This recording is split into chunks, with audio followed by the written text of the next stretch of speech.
dhowrkii maalmood oo la soo dhaafay goobab xoog leh oo ka da'ay deegaanada Hiiraan iyo ismaamulka Soomaalida Itoobiya webiga Shabeelle wuxuu u sii socday kor wuxuu gaaray dhowr maalmood dhowr habeen intii 4 maalmood laga joogo 8 mitir iyo 20 daqiiqo 20 milimitir taasoo dadka webiga yaqaan waa la socdaan webiga qarkuu jibiyey biyihiina sidaad aragtaan hadda dhulkii caadiga ahaa iyo webiga lama kala yaqaano fatahaadda aad aragteen oo intaan la eg ayaa magaaladii ku habsatay in ka badan 100,000 oo qofood ama 26,000 oo qoys ayaa ka barakacay biyahaas dadkaas badankoodu waxay wataan caruur waayeel iyo dad xanuunsan sida gudoomiyaashu ay u sheegeen magaalada markii horeba xaaladdeeda dhaqaale waa liidatay haddeertaan aan idila hadlaayo magaalada korontada waa ka maqan tahay systemkii EBC-duna ma shaqaynayo magaalo marka systemkii EBC-duna uu sii shaqaynayn lacagtii shilin Soomaaliga ahna aysan ka shaqaynayn way dareemi kartaan culeyska ay la eg tahay xagga nolosha iyadoo saas ula daalaadhacayso ayay masiibadana ku habsatay baahida ugu weyn oo hadda dadku ay qabaan markii aan soo kormeernay waxa waaye xagga biyaha iyo xagga nadaafadda ama musqulaha labadaas arrimood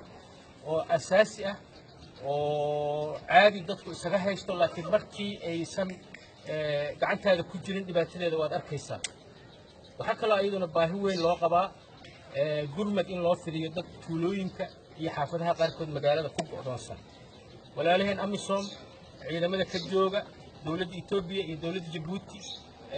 aaday runtii ay noola shaqeeyeen saacadaasaan idila hadlayna xaafadaha ayaga iyo ciidamada qalabka siga iyo ciidamada booliiska Hirshabeelle waxay ku jiraan gurmad ay xaafadaha ka soo rarayaan dadkii ku go'doomay dadkaas markii la keeno banaanka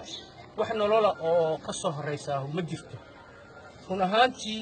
masiibada halkan ka dhacday waa masiibo ka awood weyn maamulka Hirshabeelle waxaanan ugu baaqaynaa dhammaan dawladda federaalka inay arrintan ay u soo gurmadaan xildhibaanada iyo wasiirada ka soo jeeda Hirshabeelle mas'uuliyad gaar ah idinka saaran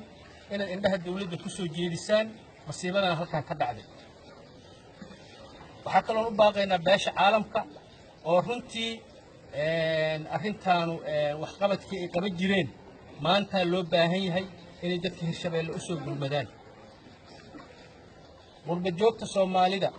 gaar ahaan dadka eheladooda iyo qaraabadoodu ay deegaanadan joogaan waxaan idinka codsanaynaa inaad dadkiina soo fiirisaan waalidiintiina aqribadiina saaxiibadiina xaaladda ay ku sugan yihiin inaad la socotaan waxaan xod ogaal u nahay ama aan garwaaqsannahay in masiibadaanu ay Hirshabeelle ku habsatay iyadoo indhaha qaranka iyo indhaha caalamkuba laga yaabo inay ku sii jeedaan